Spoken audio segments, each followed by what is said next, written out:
ফুটবলের সব খবরাখবর সবার আগে পেতে এখনই সাবস্ক্রাইব করুন এবং বেল বাটনে প্রেস করুন। লা লিগায় সর্বোচ্চ গোলের রেকর্ডের মালিক লিওনেল মেসি উঠে গেলেন অনন্য উচ্চতায়। এইবারের বিপক্ষে দ্বিতীয়ার্ধে জালের দেখা পেয়েছেন এই আর্জেন্টাইন তারকা। লা লিগায় এইবারের বিপক্ষে 53তম মিনিটে নিজের প্রথম ও দলের দ্বিতীয় গোলটি করেছেন মেসি, যার মাধ্যমে অনন্য উচ্চতায় পৌঁছে গেলেন আর্জেন্টাইন এই অধিনায়ক। লা লিগায় 400 গোলের মাইলফলক স্পর্শ করেছেন তিনি। 399 গোল নিয়ে এই ম্যাচে মাঠে নেমেছিলেন মেসি। সর্বোচ্চ গোলদাতা অনেক আগে হলেও 400 গোলের মাইলফলক এতদিন স্পর্শ করা হয়নি তার।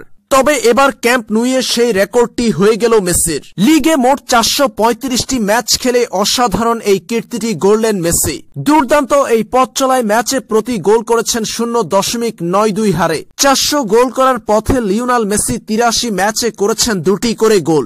এছাড়াও হ্যাট্রিক করেছেন 31 বার। 2004 সালের অক্টোবরে স্পানিওলের বিপক্ষে লা লিগায় প্রথম ম্যাচটি খেলেছিলেন লিওনেল মেসি। এর পরের বছর মে মাসে লা লিগায় নিজের প্রথম গোলের দেখা পান তিনি। আর এবার 2019 সালে লা লিগায় নিজের 400তম গোলটি করেছেন এই আর্জেন্টাইন ফুটবল জাদুকর।